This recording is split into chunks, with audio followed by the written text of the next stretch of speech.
Do the charts even matter? My answer is yes and no. Damara? I'm a yes and no. I'm a yes and no because it literally depends on the type of artist that you want to be. Ooh, explain. So, if I want to be everywhere, if I want to be a global sensation, international sensation, I want to be heard in every corner of the world, then charting is very important to me because that's the only way that I'm going to get heard everywhere, because the charts and the radio goes hand in hand. Now, if I just want to be a successful, let me take out just. If I want to be a successful artist in my own right, and I'm known, I've got no trouble with my bills, I sleep well at night, I have my shows, I've got my fans, then charting is not the be all and end all. You just need to grow your fan base and just need to make good music and be on your socials and have your promo in place. What are your thoughts? Do I feel like the charts matter? Yes and no, because realistically, the charts are the only objective metric of data that we can use to determine how successful an artist is. That's why charts were created in the first place. However, we are living in 2023, and let's keep it a buck. We all know that the charts are low key manipulated by the fans. Streaming has created a lot of stands, and a lot of stands mass stream artists to get their artist to number one. Therefore, a lot of the charts are manipulated through mass streaming, strategically planned by fans. Also, in written by the rules of Billboard, one of the things that contribute to a song being successful is how much radio play there is. Who pays for the radio play? It rhymes with Babel. Who, who, who's paying for the radio play? No, I agree.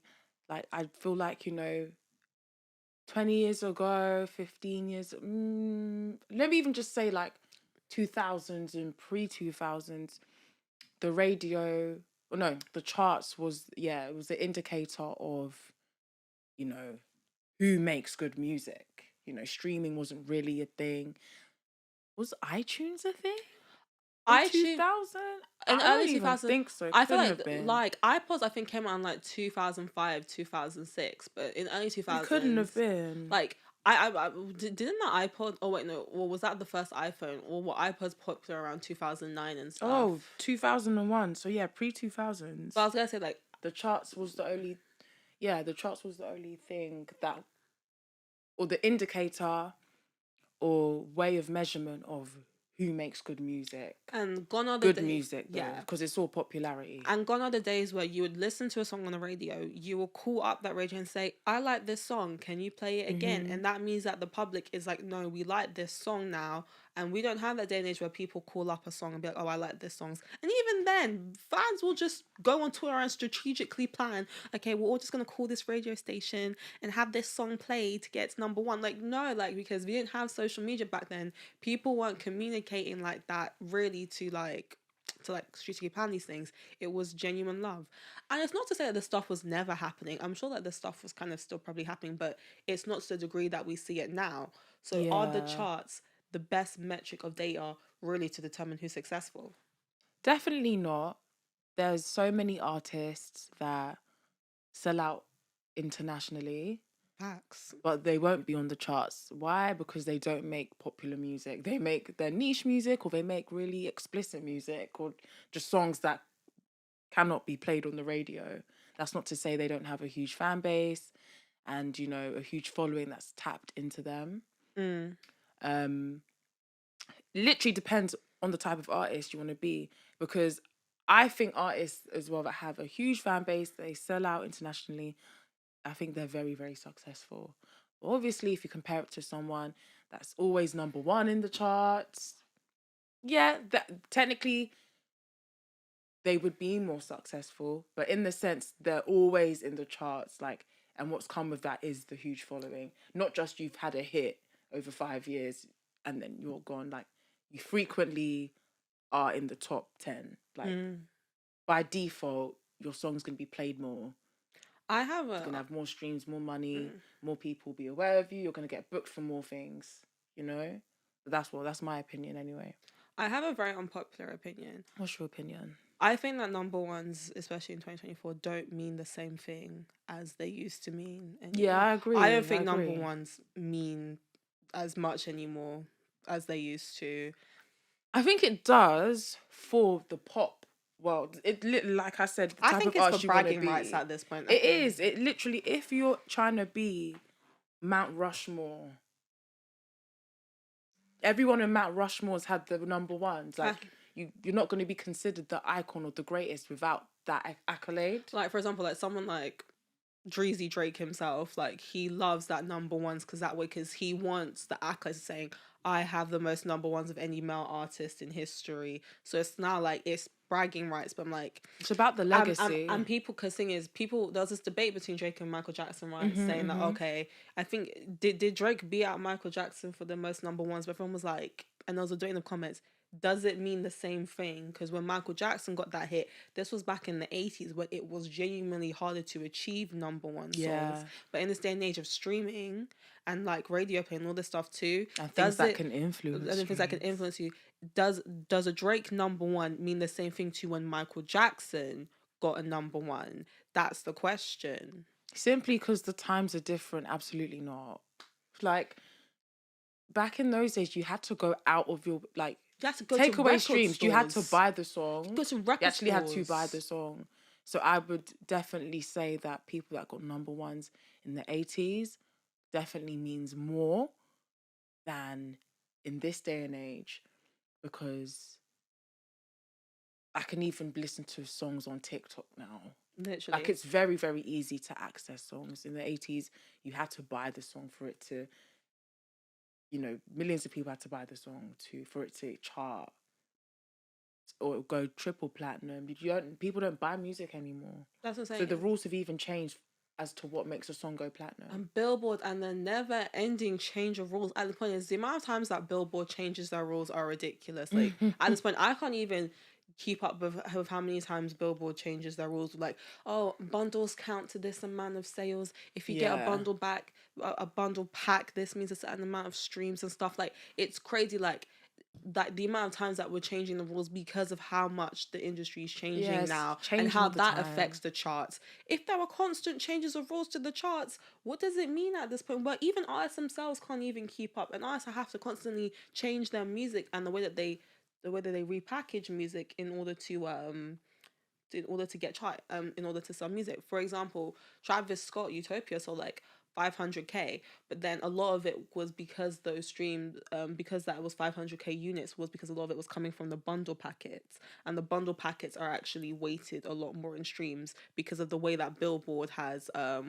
changed their rules. So it's like, it's a game, it's a strategic game, and can you play the game of the charts? No, I feel you entirely. I think, honestly, it's just for, like, the charts is important, in my opinion, to people that just want to be considered one of the greatest, because it's what all the greats have in common is the number ones. Yeah. In my opinion. But that's not to say people that don't have the number ones are great. Yeah, that's because it's just about playing the game and making the popular songs. That's not to discredit people that literally make songs that they love themselves and they have their fan base and their love. It's just to do with having some sort of measurement to say who is number one, because someone always has to win. If there's a race people cross the line, they all don't high five at the end. Say, good race, yeah, we did well. No, there has to be a first, second, and third. There always has to be a winner.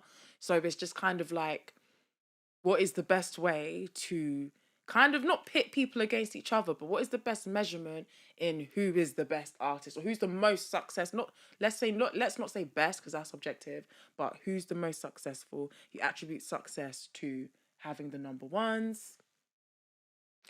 And even then, let's even talk about how, when we're talking about the charts now, and like music is very decentralized now. About 20 years ago, 25 years ago, if there was a top 10 song, everybody knew the hits because everybody was listening to the same music.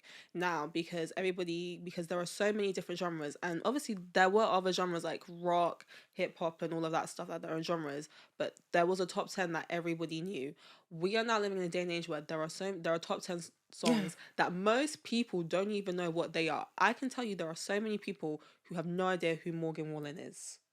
No idea who this is, haven't heard of this song, and this guy last year had one of the longest charting songs of the whole year in the country genre, and I can tell you that most people have never heard of him. And so now living in day and ages where you can have top 10 songs that most people have no idea who they are because it comes in pockets and niches. And so, and again, this is not to discredit the artists, by the way. These artists are very, very talented in their own right. But what I'm saying is that because it's so decentralized, it's like we're just living in a day and age where you can have a top 10 song and most people actually will not even know what it is. Yeah, times have changed. I think the last time was COVID, where actually maybe COVID was when, because we were stuck inside, everybody actually knew the top 10 songs because we had nowhere else to go if you think about it. Yeah. Do you think that COVID was like the last time that everybody was stuck in a place and therefore it was the top 10 songs because we had nowhere to go? Like when WAP came out, everybody knew WAP because a lot of it was a controversy. We were stuck in our house and we had nowhere to go. Like everybody knew those songs. And now because we're all out now and everyone's doing their own things, we don't actually know like all of these different songs that are coming out because everyone's doing their own stuff. We're not stuck in the same area. And also with that said, like there's so many different charts now. Like TikTok have charts. I'm not taking that seriously. I mean that TikTok Billboard 10, I was like, I don't know what's going on with that one. Artists are definitely eating from that though. So it can't even. It could be argued like if more people pay attention to TikTok than the Billboards or the UK Top 40, low key, like if I'm an artist, I'm gonna make sure my music is popping on the charts that people are following. But thing is, you know that TikTok Billboard 10, like I do read it sometimes. Sometimes even the songs on like the TikTok Billboard 10 will be like number one on TikTok, but that stuff doesn't even touch the charts at all. But then sometimes you'll have songs like Water that blew up on TikTok and then it gets in the top 10. So sometimes that the correlation between the TikTok Billboard 10 doesn't even translate to the US Hot 100. No, I know, but which is weird. I know there might not be a correlation, but really and truly, more people are in tune with TikTok than the Billboards. That's true. So it's like, if more people are paying attention to the charts on TikTok and the songs on TikTok, it doesn't really, if I'm an artist, I would be more concerned with my music doing better on TikTok than on the radio and all these things. Because if you look at the numbers, more people listen to TikTok or on TikTok more than they would use the radio.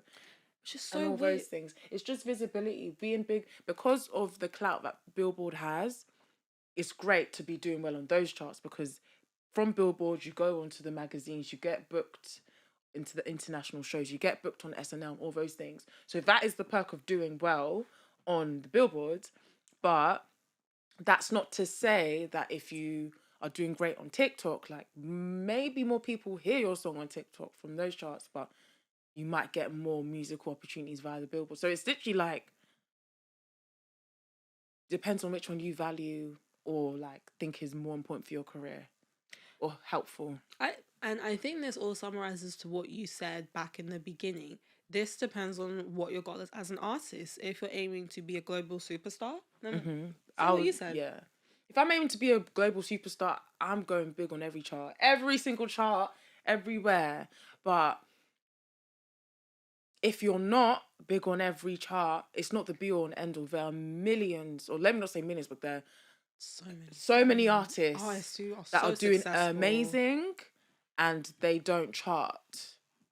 But those artists as well, they could sell out internationally compared to that person that charted one time or two times. That doesn't mean to say the person that charted has this huge following and fan base that's ride or die. And that's the thing about the music industry today. So it's not a one size be all. It's not a one size fits all. It's different for every artist. And is there anything else? Yeah. I think I've said everything.